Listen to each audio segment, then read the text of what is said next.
Olá, boa tarde. Você acompanha agora notícias do Brasil e do mundo desta segunda-feira.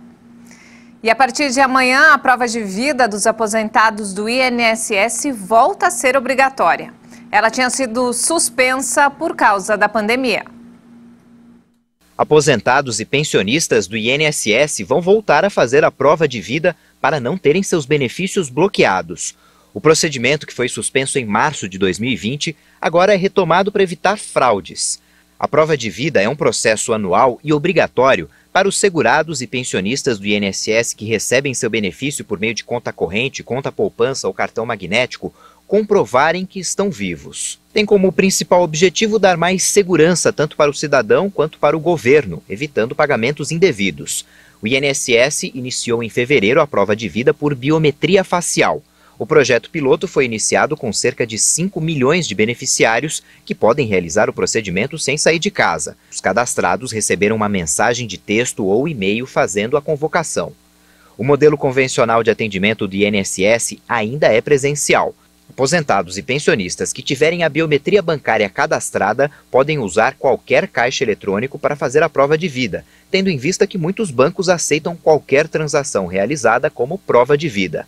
Já no caso de beneficiários sem biometria, é possível ir à agência bancária com o CPF e um documento com foto. Quem está com a prova de vida vencida desde março e abril de 2020 deve fazer o procedimento em junho e assim segue até dezembro. E agora vamos falar sobre coronavírus. Olha só, o estudo feito em Serrana, no interior de São Paulo, indicou que com 75% da população vacinada, a pandemia pode ser controlada. Os dados da vacinação e da incidência da Covid na cidade foram analisados por cientistas. Nos últimos 4 meses, pesquisadores do Instituto Butantan mediram os efeitos da imunização em massa na cidade de Serrana, no interior paulista. O município de 45 mil habitantes foi escolhido para o estudo porque tinha um alto índice de contágio. Em abril, Serrana já observava uma queda expressiva na incidência da Covid-19. De 699 casos em março, esse número caiu para 251 e as mortes passaram de 20 para 6 nesse mesmo período. Os dados da vacinação e da incidência da Covid em Serrana foram analisados pelos cientistas, que concluíram que o controle da pandemia se deu depois que cerca de 75% da população recebeu a vacina. De acordo com o Instituto Butantan, logo depois do fim da vacinação, o número de mortes caiu 95% na região. A quantidade de casos sintomáticos teve uma redução de 80% e a necessidade de hospitalizações teve uma queda de cerca de 86%. Quase toda a população adulta de Serrana já recebeu as 2 doses da Coronavac. E nos destaques internacionais, a oposição israelense está disposta a fechar um acordo para formar um governo de ampla coalizão. O objetivo é afastar do poder o atual primeiro-ministro interino Benjamin Netanyahu, de 71 anos, que ocupa o cargo desde 2009. O líder da oposição, o centrista Yair Lapid, tem prazo até quarta-feira, meia-noite, para criar uma coalizão que permita a Israel sair de 2 anos de crise política. Ainda há muitos obstáculos para a formação de um novo governo. Talvez isso seja bom, porque teremos que superá-los juntos. Esse é o nosso primeiro teste para ver se podemos encontrar compromissos nos próximos dias para alcançar o objetivo maior. Após 11 dias de guerra entre Israel e o movimento palestino Hamas, Naftali Bennett, líder da direita radical, anunciou o apoio a um governo de unidade nacional. Bennett, líder do partido Yamina, e Lapid se reuniram no último domingo para formalizar a aliança. Mas Lapid ainda precisa reunir o apoio de 4 deputados para alcançar os 61 parlamentares necessários para formar uma coalizão. A China vai flexibilizar mais uma vez a política familiar do país e deve permitir que casais tenham um 3º filho. A medida foi anunciada nesta segunda-feira e pretende frear uma queda expressiva das taxas de natalidade. A decisão veio 3 semanas depois que os dados do último censo revelaram uma forte desaceleração do crescimento da população, com uma expressiva queda da taxa de natalidade. Atualmente, a política familiar chinesa limita a 2 filhos por casal. A agência estatal de notícias Xinhua informou ainda que estão previstas medidas de apoio às famílias, sem revelar quais seriam elas. No início de maio, os resultados do censo realizado em 2020 revelaram um envelhecimento mais rápido do que o esperado da população chinesa.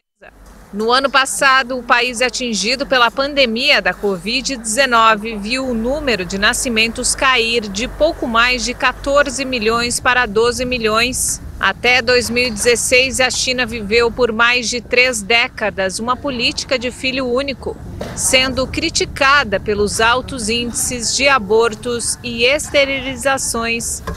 Até 2016, a China viveu por mais de 3 décadas uma política de filho único, sendo criticada pelos altos índices de abortos e esterilizações forçadas. Mesmo assim, a flexibilização que passou a permitir o segundo filho foi insuficiente para estimular a taxa de natalidade. E o presidente russo Vladimir Putin se reuniu com o homólogo bielorrusso Alexander Lukashenko. Os líderes aliados fizeram uma viagem de barco em meio à crise criada após o desvio de um voo e a prisão de um opositor político em Minsk. Um porta-voz do Kremlin disse que o encontro no Mar Negro foi informal e que os presidentes aproveitaram o bom tempo.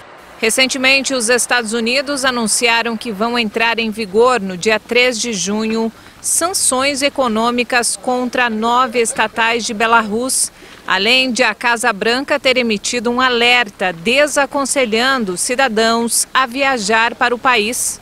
O Departamento de Justiça, incluindo o FBI, investiga o episódio com o voo comercial da Ryanair em cooperação com pares europeus. Oficialmente, Minsk disse que recebeu uma mensagem eletrônica assinada pelo movimento islamita Hamas, informando sobre uma bomba a bordo.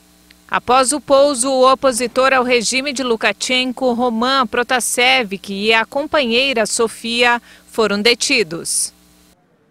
E para encerrar, olha só, cerca de 5.000 pessoas lotaram o show de um grupo francês como teste de um estudo científico sobre a pandemia de coronavírus em Paris. O público não precisou manter distanciamento, mas foi obrigado a usar máscaras. Os integrantes da banda dedicaram a apresentação aos trabalhadores da saúde, cientistas e a todas as vítimas da Covid-19. A experiência já foi realizada em outras partes da Europa, mas foi adiada várias vezes na França. O show teste ocorre no momento em que o país registra uma melhora na situação dos contágios e está prestes a oferecer vacina a todos os adultos. O público tinha entre 18 e 50 anos e não podia apresentar nenhuma doença que aumentasse o risco de morte em caso de infecção, como diabetes ou obesidade grave. O setor de shows e eventos é um dos mais afetados pela pandemia do novo coronavírus. Experiências anteriores de aglomeração de pessoas, com rígidas condições de prevenção, não mostraram riscos elevados de infecção.